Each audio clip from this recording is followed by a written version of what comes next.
বিমল শঙ্কর নন্দর কাছে আমি এইখানে আসবো। আমি বলছি আমি ঠিক যেভাবে প্রশ্ন তুলছিলাম, যেখানে শিক্ষামন্ত্রীর গাড়ি ঘিরে তারপর চাপড় মারা, কাঁচ ভেঙে দেওয়া, এটা কোনো প্রতিবাদের ধরন হতে পারে কিনা, একই প্রশ্ন এক্ষেত্রেও রইল। এবিভিপির কর্মী সমর্থকেরা যাবতীয় ডিএসও এসএফআই এর ব্যানার ছিঁড়ে দিচ্ছেন, ফেস্টুন ফ্ল্যাগ ছিঁড়ে দিচ্ছেন, জোর করে ভেতরে ঢুকছেন, এটাও বা কোন প্রতিবাদের ধরন?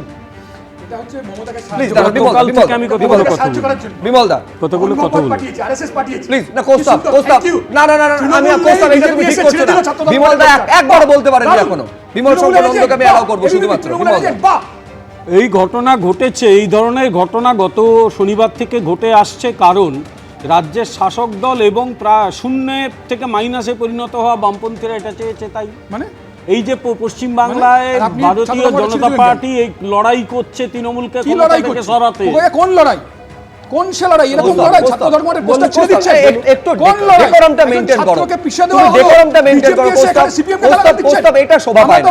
একটা বিতর্ক সভায় প্রত্যেক অতিথির সমান বলার অধিকার রয়েছে, তোমার অপছন্দ হতেই পারে। আমি শুধু বিমল শঙ্কর নন্দর অডিওটা রাখলাম।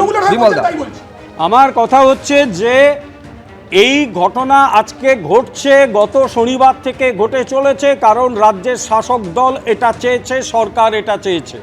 তারা সেখানে একটা অধ্যাপক সংগঠনের মিটিং করলো, তারা জানতো যে গোলমাল হতে পারে, কোনো রকম নিরাপত্তার ব্যবস্থা নিল না, বাইরে থেকে আক্রমণ করলো বামপন্থী ছাত্র সংগঠনগুলো।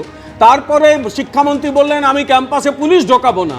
আজকে ক্যাম্পাসের বাইরে পুলিশ ছয়লাপ হয়ে গেছে, মানে গেটের বাইরে পুলিশ, গেটের ভেতরে পুলিশ ঢোকাবো না, গেটের ভেতরে পুলিশ ঢুকে গায়ে সব পাপ হয়ে যাবে।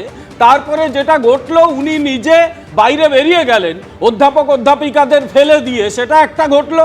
তারপর ওখানে তারা বললেন তাদের ওপর নাকি এসএফআই এবং নকশালরা হামলা করেছে।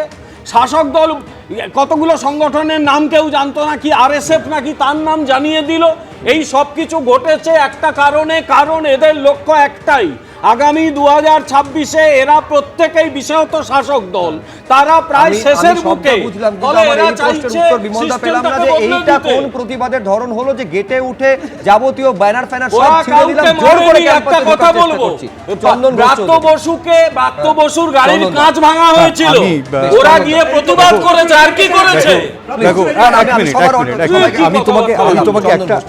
আমি তোমাকে একটা কথা, দেখো ইন্টারেস্টিংলি আজকে ঘটনাটা যেখানে শুরু হয়েছে, তোমাদেরই প্যানেলে সকালবেলায় ছিলাম এবং আমরা ইন্টারপ্রিট করছিলাম বোধহয় ব্যাপারটা এইভাবে ঘটতে পারে।